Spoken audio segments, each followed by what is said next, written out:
Hey, fishy. Behind their on-screen antics, however, were real stories filled with unexpected struggles, personal sacrifices, and hidden Yo. truths Hello. that fans rarely heard about. Join us as we talk about the Three Stooges facts that were concealed from fans. 15. Yo. You check. So if we're talking about the Three Stooges factor, we can't reveal Alright, guys, we are back. dream project that never made We're gonna get the this screen. last game. I had to use the bathroom. Take my dog to use the bathroom. And it's okay, my friends. Mo was just a boy from Brooklyn with a bold haircut and a burning passion for the Sorry, sport. guys. As a kid, he would skip school just to hang around the local theatre, not to cause trouble, but to watch the actors and imagine himself on stage. That dream stuck with him. And by the time he hit the vaudeville circuit in the 1920s, Mo's fierce ambition and comic timing had already started to shine. He wasn't just the leader on screen, he managed the group's business off-screen too, keeping things running even through health scares, cast changes, and the rise and fall of studio contracts. But what most fans never knew was that in his final years, Mo was quietly working on a new project. It was meant to be a tribute to everything the Stooges had accomplished, a kind of full circle finale, blending old routines with fresh material. Sadly, everything stopped when Mo was diagnosed with lung cancer in early 1975. Despite his illness, he kept up appearances and continued writing his autobiography. It was a shock to many. Mo had always seemed the strongest, the loudest, the one who could take a pie to the face and still keep marching. He outlived Curly, Shep, and even Larry, passing away just months after Larry's death. He was the last original Stooge, and the curtain quietly fell before his final act.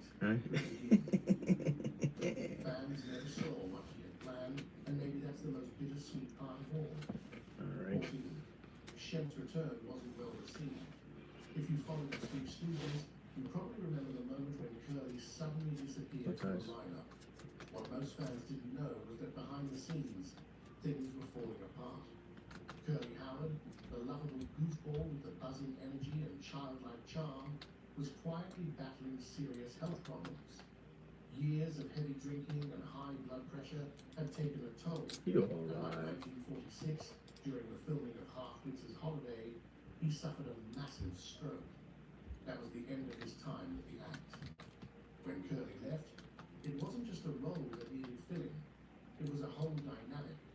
That's when Shep Howard, Mo's older brother, stepped We can in. find the jet inside. The whole Though team he is was there. one of the original Stooges before Curly, Shep had been away from the trio for 15 years, building a steady career as a solo comic actor. He worked with stars like John Wayne and Marlene Dietrich, playing everything from comic gangsters to costumed oddballs. But he returned out of love for family, not for fame.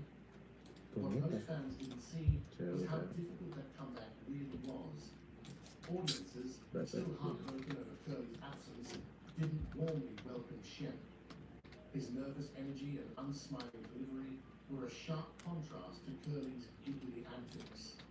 Studios had also slashed budgets, and many of the Shep-era films suffered from poor lighting, reused footage, and Triple right here. paper-thin They don't have a scripts. zero triangle. They might Even come though back. Shep was a skilled performer and sharp improviser, fans often saw him as just a placeholder. 13. Larry's Yeah, acid you injury are. led to violin lessons. Known as the Little Stooge and the one with the wild frizzy hair, Larry Fine brought a strange sweetness to the chaos of the Three Stooges. He was the perfect in-between, reacting to Mo's bossy snaps and Curly wild acts with a kind of confused charm. But what most fans never learned was that Larry's path to slapstick stardom began with a near-tragic accident involving Which I think acid. running into is one in front, one in Born back. Louis Feinberg in Philadelphia, Larry came from a Russian Jewish family. His parents owned a watch and jewelry repair shop. Yep. They just did it again, but I got both of them. Hydrochloric acid to test gold. One day, young Larry picked up a bottle of the clear liquid, thinking it was a drink. His father noticed just in time and slapped it from his hand, but not fast enough. The acid spilled onto Larry's forearm, burning deep into the flesh. The damage was so severe that it left the muscles weak and Lucky. to help him heal, his parents signed him up for violin lessons, hoping that moving the bow and working the strings would rebuild With strength my in own his spot arm. too. But something unexpected happened. Larry didn't just get stronger, he got weaker. Front and back. His talent was so clear Reverse. that his parents' dream of sending him to a top music school in Europe. That dream was cut short by World War I, but the violin remained part of Larry's life. He even brought it into the school's routines, often surprising audiences with his graceful playing in the middle of the madness. That's fucked. 12. Underpaid despite box office success. Maybe some of you are wondering how much the Three Stooges earned for all those laughs, bruises, and legendary routines. The truth is more painful than a poke in the eye. Despite being one of the most beloved comedy acts in film history, the Stooges were Brother Jay shockingly staying there. underpaid. The one outside. When they first signed with Columbia Pictures in 1934, the trio was paid a total of $1,000 per week, not per person, for the entire group. And yet their comedy shorts quickly became some of the most watched reels in theaters across America. During the 1930s and 1940s, their 18-minute films were often the highlight of the night. In double and triple feature showings, audiences would cheer loudest for the Stooges. Box office profits soared, but their earnings didn't follow. Even when their salary eventually rose to $7,500 a week, it was still split among all three, and later four, members. Columbia Pictures treated them as a single act, which meant they had no power to renegotiate individually. Worse, the studio kept all the rights. The films were re-released in theaters, shown on television, and later sold on VHS and DVD, They're running in threes. generating millions of Might be dollars fours. in revenue long So, after the original productions ended. They were behind the Black Jet outside area. Never saw a penny of that. Things didn't get better with time. When Curly Joe DeRita, the last active Stooge, lay dying in 1993, his share of merchandising profits suddenly dropped. His wife and Larry Fine's granddaughter filed a lawsuit against Moe's heirs, accusing them of stealing over $5 million. Gotcha. 11. Columbia They kept got long, people going tight around us. I contracts. just got one with Of spring course, this money. was not the only injustice that the Stooges experienced without fans knowing it. While they made millions of people laugh, behind the scenes, they were trapped by contracts that gave them no freedom and little reward. Columbia Pictures, under the control of studio boss Harry Cohn, Ooh, that was wicked. That game was short. Oh, timing. Instead of offering a long-term contract with security and fair raises, Cohn used legal tactics called the open option clause. This meant that the Stooges' contract had to be renewed every year, but only if the studio chose to do so. The Stooges had no say in it. If their popularity dropped, they weren't allowed to ask to pay or new terms. Their success became a trap they couldn't escape. Even worse, Cohn carefully hid information about how well their shorts were doing in theaters. Audiences across the country packed into cinemas, often just to see a Three Stooges short before the main film. But the Stooges were never told how valuable they were. Cohn felt that if they saw their real worth, they might demand more money or attempt to break free. They filmed as many as 8 shorts a year, each packed with stunts, slaps, and physical risk. Yet the studio refused to promote them as stars. They were never treated as true artists, just as a cheap but profitable act. Moe once said they were the most famous unknowns in America. 10 performed their own dangerous stunts. And speaking of how underrated they were, did you know that the Three Stooges often paid for their laughs with real pain? While fans howled with Alright laughter guys, I at gotta Michael's actually hammer update whacks my and guys. golden I'll see you guys. furniture, I'm gonna restart live, guys. what they So didn't come see was through. the real I'll be fun live on my that phone for happened now, just but I off gotta camera. my computer needs to update. Much of it was encouraged, I'm about to do that. if not demanded by director June's wife, Peace. who believed that more pain meant more laughs. For him, comedy came with bruises. White had a reputation for pushing the physical gags to extremes. He often insisted on using real mallets, saws, and scissors in scenes, caring little about the danger it posed to the actors. It wasn't just for effect, it was his signature style. These weren't carefully choreographed stunts with safety crews on standby. They were fast, low budget, and risky. Injuries happened constantly. Mo Howard once broke his nose during a scene. Curly slammed his head against a wooden beam and needed 6 stitches. Larry Fine ended up with a fountain pen stabbed into the back of his skull.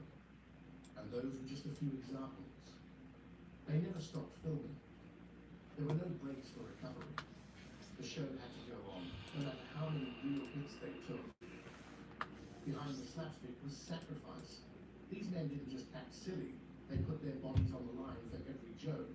And the truth is, they rarely got credit for it. 9. Hitler allegedly put them on his death list. In one episode of their long career, the Three Stooges did something so bold, so ahead of its time, that it stirred rumors for decades. In their 1940 short, You Nasty Spy, the Stooges became the first American comedians to take direct aim at Adolf Hitler. At a time when Hollywood avoided criticism of foreign leaders and America was still clinging to neutrality, set alarm they for went straight for the throat of 50 Nazi minutes. ideology. The satire was sharp, ridiculous, and fearless. But what fans didn't know was the whispered tale that followed. That Hitler himself allegedly placed the Stooges on his personal death list. In You Nasty Spy, Mo Howard transformed into Mo Hailstone, a clear caricature of Hitler. Curly became a bumbling take on Goering, and Larry took a jab at Goebbels. The trio mocked everything from the dictator's speeches to concentration camps. With just 7 days of filming, the short was rushed into theaters in January 1940. Oh shit, Their I got it. cartoonish satire slipped past strict Hollywood censors because shorts weren't as tightly regulated as full-length films. While studios like MGM and Warner Brothers bowed to Nazi pressure and stayed silent, the Stooges, 3 Jewish comedians, dared to ridicule evil before it became popular or safe.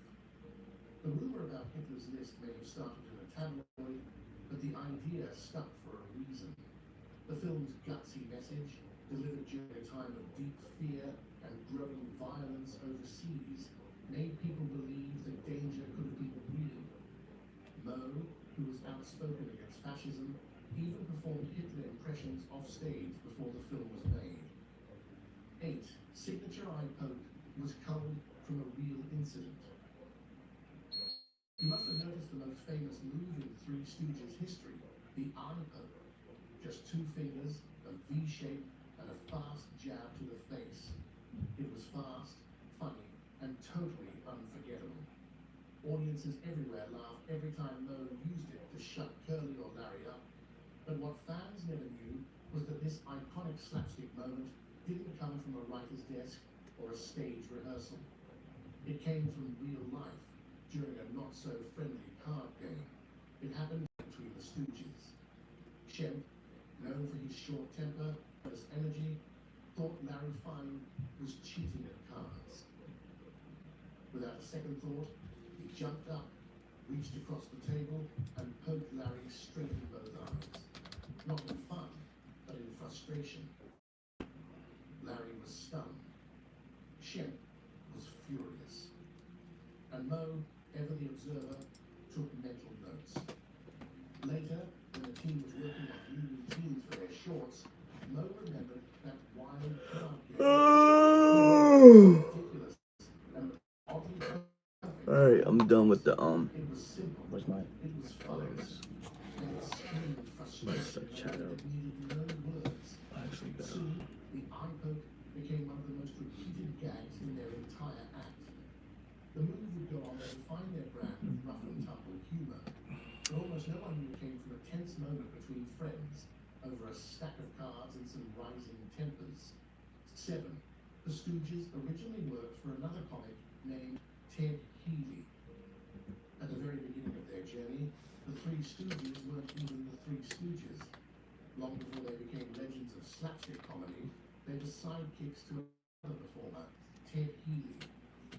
Healy, born Charles Ernest Lee Nash, was a fast-talking vaudeville comedian who had a sharp wit and a strong stage presence. He's not remembered much today, but he was the one who brought Mo Howard, Larry Fine, and Shemp Howard together as his backup act. In the early 1930s, the group performed under the name Ted Healy and his Stooges. Healy would do the talking, while the others added chaos, physical gags, and wild reactions. It worked well, and the act became popular on the vaudeville circuit. They played big theaters and clubs across the country, but things changed quickly. When Shemp decided to leave in 1932 to build his own solo career, Mo and Larry brought in Mo's younger brother Jerome, soon to be known as Curly. Just days after Shemp's exit, Curly's energy lit up the stage, and soon they were making headlines. Their success carried them all the way to Hollywood, where they appeared in films alongside major stars. But behind the scenes, things weren't always smooth. Creative differences and financial disputes led to the group finally splitting from Healy in 1934. It was mostly peaceful, but permanent. Mo, Larry, and Curly moved to Columbia Pictures, and there, the Three Stooges as we know them truly began. 6. Stooges creator. Ted Healy's death was a mystery. And speaking of Ted Healy, the man who brought the Three Stooges together, his death remains one of the darkest and most mysterious chapters in early Hollywood history.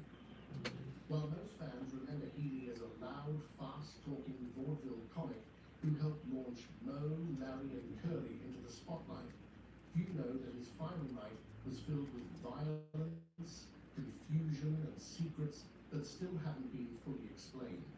On the night of December 20, 1937, Healy went out to the Trocadero nightclub in Los Angeles. It was meant to be a night of joy, but it ended in tragedy. Witnesses say Healy, already drunk, got into an argument with actor Wallace Beery, Hollywood agent Pat Petitio, who had ties broccoli. What is still debated. Some reports say Healy was beaten badly in the club's parking lot. Others claim it was a brief scuffle that ended with a handshake. But the next morning, Healy was dead. His face was bruised, his body battered, and yet the official cause of death was listed as kidney failure from alcohol consumption. The autopsy raised eyebrows. So did the speed at which the case was closed. 5. Mo got his hair cut because his mother wanted a girl. If Mo was recognizable by anything, it was his hairstyle. Straight bangs and a bowl cut that never seemed to move, no matter how many pies hit his face.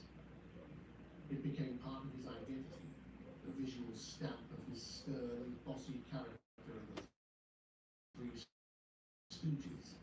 But what fans never saw coming was the surprising story behind that book. Long before Hollywood cameras started rolling, About to get the study workshop going. I'm as a excited. young boy, he didn't have a severe haircut. Actually, People would later associate with him. never mind. In fact, he had long, curly hair that adored. Jenny Horwitz had always wished for a daughter, and Mo's soft curls gave her something to hold on to. She refused to cut it, seeing him as the closest she would get to having a little girl. But Mo wasn't too happy about it. His long curls made him the target of teasing and jokes from other kids at school. Day after day, he endured the laughs, the name calling, the embarrassment. One afternoon, he had enough. Without warning anyone, he grabbed a pair of scissors and hacked off the curls himself. It wasn't clean or neat. It was uneven, blunt, and odd-looking. But it was his decision, and it was the first step in shaping the tough, no-nonsense persona he would carry for the rest of his life. 4. Curly got his signature walk after accidentally shooting himself in the foot. The next fact you missed about the Three Stooges might change how you see one of the most beloved comedy characters of all time. Curly, with his clean-shaven head, round frame, and wild sound effects, was the heartbeat of the group. Everything about him, his timing, was unforgettable. But his famous shuffled walk, the one that made audiences burst into laughter before he even said a word, wasn't just for laughs. It came from real pain. Before he ever stepped on stage, young Jerome Curly Howard, nicknamed Babe by his family, had a serious accident. He shot himself in the foot. It was a clumsy mistake, but what followed was even more telling of who Curly was. Afraid of hospitals and deeply uncomfortable with the idea of surgery, he refused to have the wound properly treated. As a result, the injury left him with a permanent limp. Instead of hiding it, Curly did something few people could and transformed it Alrighty. into a silly, Let's bouncing, restart this. almost childlike walk that became one of his trademarks. Fans assumed it was just another part of his Zen Should be act, ready to a bit of physical start. humor from the king of slapstick. But in truth, Yo, what's it up, was guys? Curly's way of Leonitrous masking here. something painful We are and going to be private. doing a stream today, of course, work and study stream. You guys already know the vibes. So we're here to work, here to make moves. You already know the vibes. Let's get it, let's get it, let's go. It sent shockwaves through the Three Stooges world. For fans, it meant fewer appearances from the beloved clown, who brought so much joy with his high-pitched voice and chaotic energy. But for Mo Howard, it was much more personal.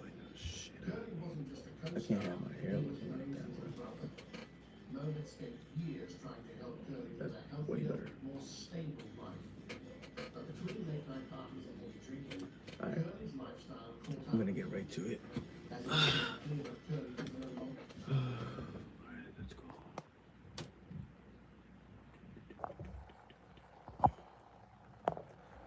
And I should be. Here we go. Guys, get ready for the stream, work stream, study stream, work from home. We are at work. You know. Let's go. Man. was on to find a replacement. Director Jude White began looking for someone who could fill the impossible shoes. White reached out to rising comedy star Doug Hackett. Alright, you guys ready? Let's go. Known for his sharp timing and full human justice, he had the energy of access to carry the role. But Hackett said no. At the time, he had a wife and a young child with a baby on the way. Hackett had what he was Scrooge meant. It wasn't just about being fun. It was about being your real that would be filled with humans. Hackett then got to wake up every morning and wonder how the other two blind food hands. They were nominated for an Oscar. So he might be surprised to learn that they were both subs. The only one. That's right. Those masters of fine folks who can get slaps and chaotic performance absolutely made it all the way to Hollywood. That could be that, but that still is this.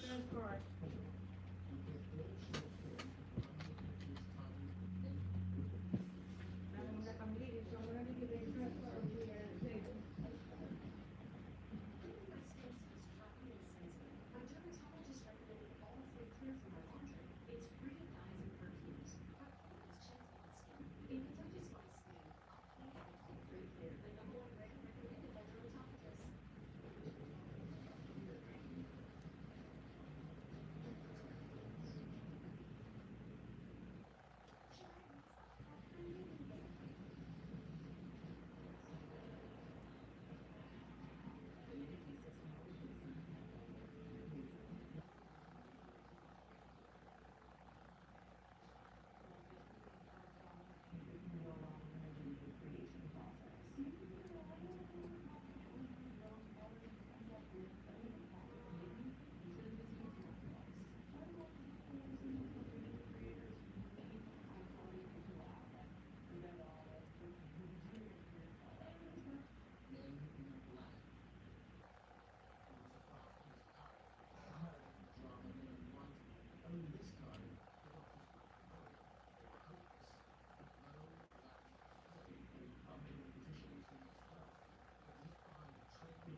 Hold on, guys. I gotta get a code.